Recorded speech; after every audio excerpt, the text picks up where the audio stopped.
On this video, let's talk about both what it means and feels like to be seen in relationships. Stay tuned.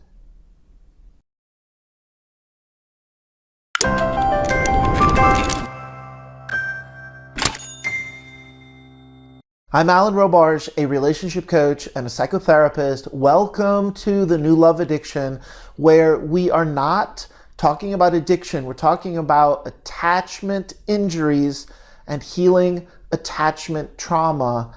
Let's explore what it means to be seen.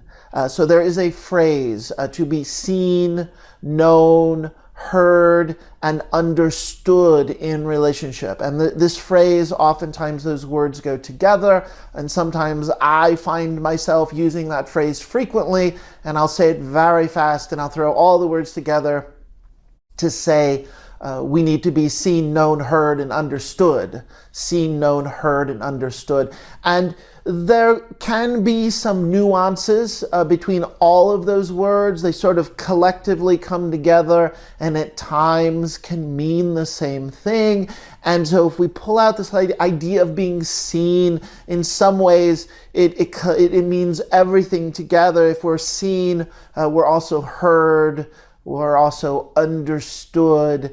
And this experience, when we have this in relationship, it supports intimacy, or we could even say, well, that is intimacy. There is a revealing of yourself, so you're allowing yourself to be seen. You have let down your walls. You are playful. You are laughing. You are open. And the other person is able to acknowledge and respond and to relate to you back in a way that they are mirroring your playfulness, your openness, your laughter. And so to be seen, the function of being seen is the word mirroring. And sometimes mirroring is very literal. So the fact that I am a therapist and I work with clients, for any therapist, a foundational skill and a therapist effectiveness can very much be on the ability to offer mirroring.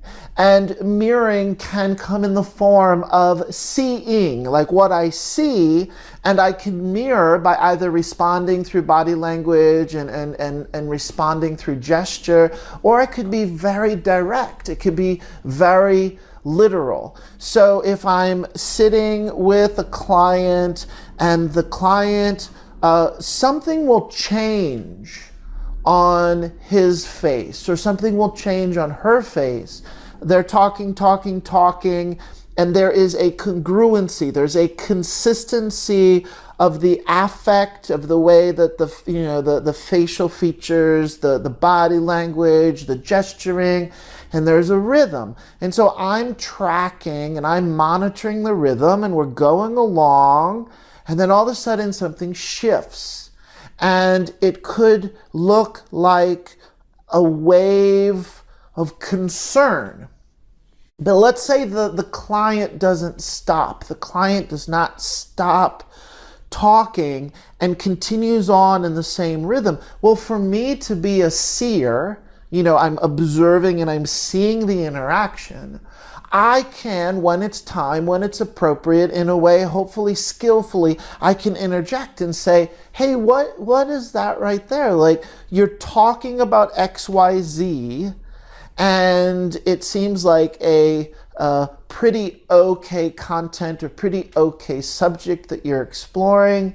But as you talked about it, I couldn't help but notice your face grimaced, you furrowed your brow a little bit, you just broke up, in the flow of the conversation.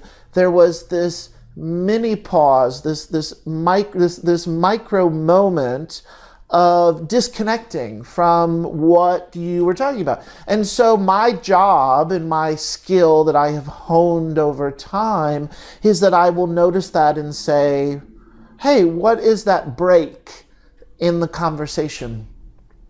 And usually, sometimes it means nothing. Sometimes it's, I'm totally projecting and I just made that up. And then I get to explore that, like, why am I making that up?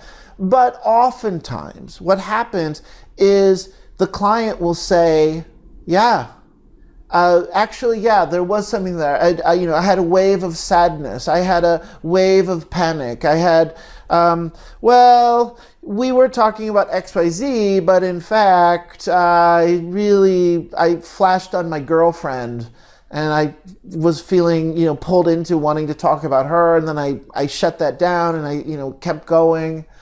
And then that creates clarity. And what's happening is that I'm letting the client know, well, I'm really paying attention. I'm really observing, and I'm participating in the spirit.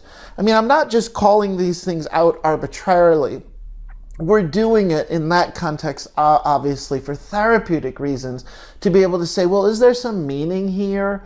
Or if you just bumped into a difficult emotion, do we need to acknowledge that emotion? Or if your mind was pulling you into some other content, is that content important? Maybe that's what you really want to talk about. You don't want to talk about XYZ. You find that actually you want to talk about this other thing. And then perhaps the client does, and then the client will say, yeah, let's please, let's move on. And then I would say, good, what is that about? Of all the things to pop in your mind, why does the thought of your girlfriend pop in at that moment? So that's just one example, and it's a very heightened example because the client therapy, environment is very, very, stylized and hyper focused on noticing interpersonal interactions. But this does not have to be in a therapy example.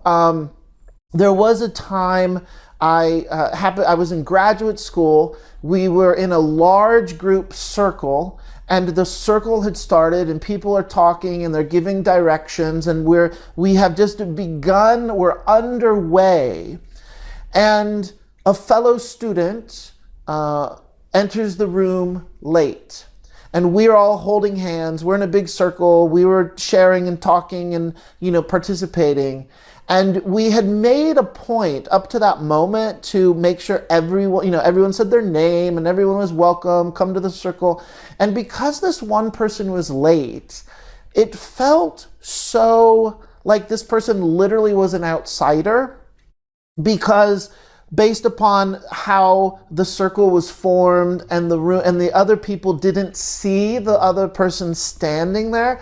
So that person literally was on the outside. Imagine a circle of 30 people standing in a room. This person arrives late, and then no one turned to open their hand, open the circle up to welcome the person in.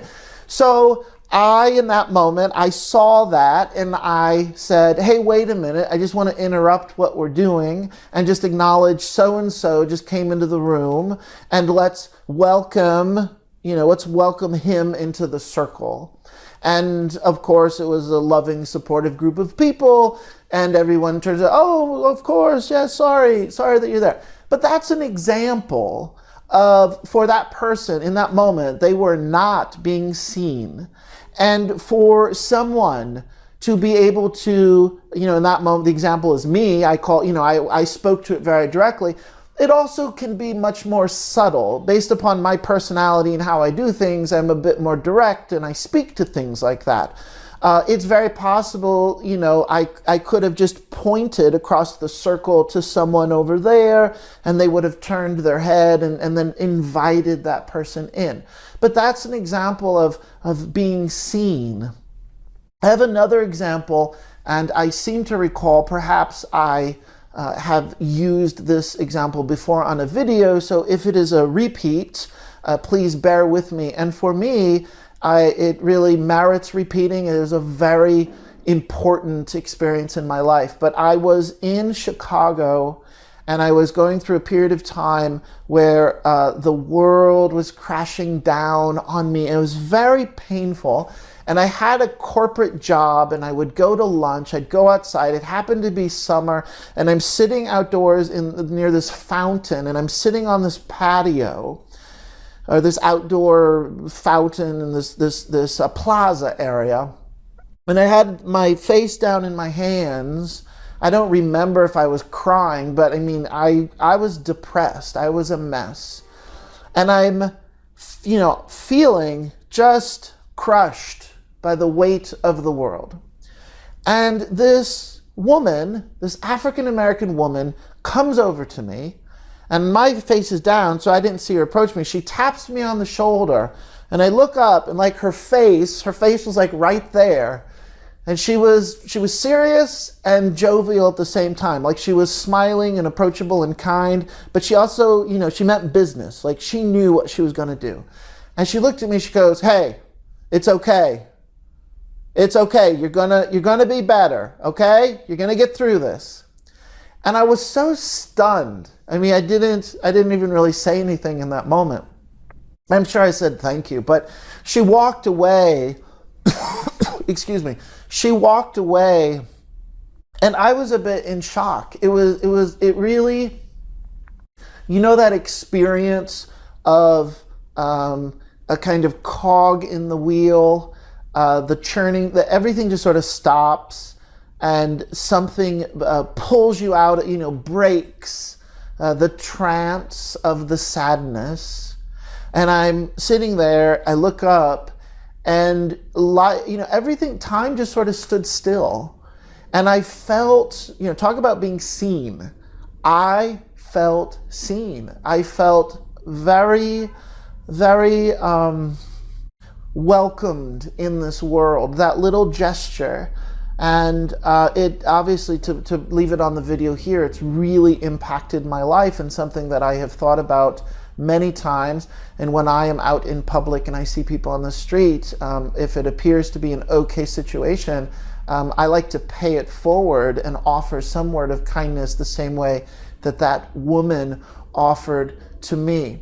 So lastly, another example that I want to give about being seen is the phrase inner world. If we are seen, it's really meaning where we're dropping into the depth of being known, we're dropping into the layers of meaning and consciousness, and this requires a bit of a skill. So it's very possible, if you're feeling invisible and feeling ignored in your life by certain people in your life, they perhaps do not have the skill and the sensitivity to know how to drop into the deeper levels of meaning, and to be able to understand your inner world, or better yet, the phrase to be curious about your inner world. And what is your inner world? Well, your inner world is made up of all your dreams and your likes and your dislikes and your passions and